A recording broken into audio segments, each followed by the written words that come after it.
মাঠের ধান কাটা হলেই আমরা সবাই মিলে চলে যাইতাম মাঠে দৌড়াদৌড়ি, দাঁড়িয়াকোট, বিভিন্ন ধরনের খেলা খেলার জন্য।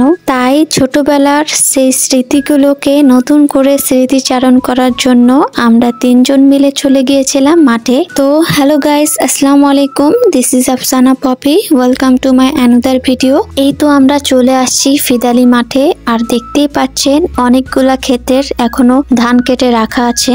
যেখানে ধান থাকবে না সেখানে আমরা নামবো। এখন আমরা নেমে পড়বো।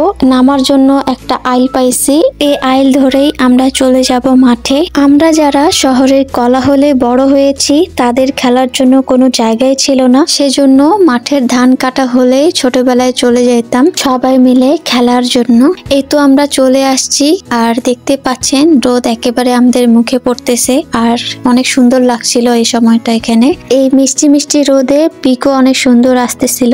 এছাড়া শীতের সময় আমরা ব্যাডমিন্টনও খেলতাম মাঠে এসে। এখন আমরা আরো সামনের দিকে চলে যাব। ছোট থাকতে বা স্কুলে যখন পড়তাম তখন দাঁড়িয়াকোট অনেক খেলতাম। দাঁড়িয়াকোট খেলার জন্য বড় মাঠের প্রয়োজন হয়। আমাদের এখানে আসার মেইন উদ্দেশ্যটাই ছিল দাঁড়িয়াকোট খেলার, কিন্তু আমরা মাত্র তিনজন আসছিলাম, সেজন্য দাঁড়িয়াকোট খেলতে পারি নাই। দাঁড়িয়াকোট খেলার জন্য বেশি মানুষের প্রয়োজন হয়। তো আমরা প্রথমে কয়েকটা পিকচার তুলে নিয়েছিলাম, কেননা সানসেটের পর পিক ভালো হয় না।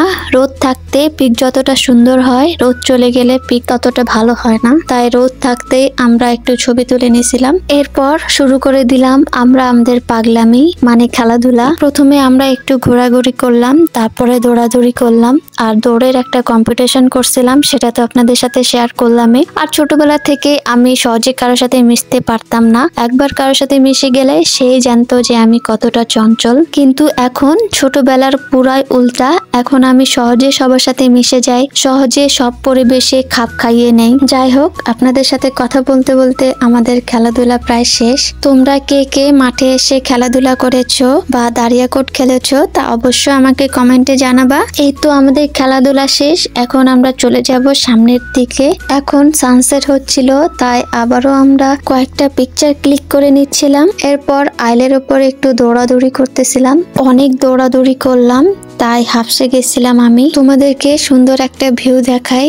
ওই যে দেখো সানসেট হচ্ছে। আমার ফোনের কোয়ালিটি অতটা ভালো না, তাই বুঝে যাচ্ছে না, কিন্তু সামনাসামনি অনেক সুন্দর লাগছিল সানসেটের ভিউটা। যাই হোক, অনেকক্ষণ ছিলাম, অনেক খেলাধুলা করলাম। এখন আমাদের যাওয়ার পালা ফিদালি মাঠে। সূর্যাস্ত প্রায় হয়ে গেল, তাই এখন আমরা উপরে উঠে পড়বো। এই তো আমরা মাঠ থেকে উপরে উঠে পড়তেছি, আর আমরা অনেক খেলাধুলা করলাম, অনেক দৌড়ঝাঁপ করলাম। তাই আমাদের সবাইকে অনেক ক্ষুধা লাগে গেছিল, সেজন্য আমরা চলে আসলাম ফুচকা খাওয়ার জন্য ফিদালি মাঠের ওই সে বিখ্যাত ফুচকা। এই তো আমাদের ফুচকা রেডি হয়ে চলে আসছে, আর আমরা ফুচকা খাচ্ছিলাম, তখনই আজান দিচ্ছিল। আমরা ফুচকা খেয়ে চলে গেলাম ঝালমুড়ি খাওয়ার জন্য। ঝালমুড়ি খাওয়ার পরে আমরা চলে যাব বাসা। তোমরা ছোটবেলায় কে কে দাঁড়িয়াকোট আর মাঠে এসে খেলতা তা অবশ্যই কমেন্টে জানাবা। তো বন্ধুরা, আজ এই পর্যন্তই। দেখা হবে অন্য কোনো নতুন ভিডিওতে। ততক্ষণ ভালো থাকবেন। আল্লাহ হাফেজ, টাটা।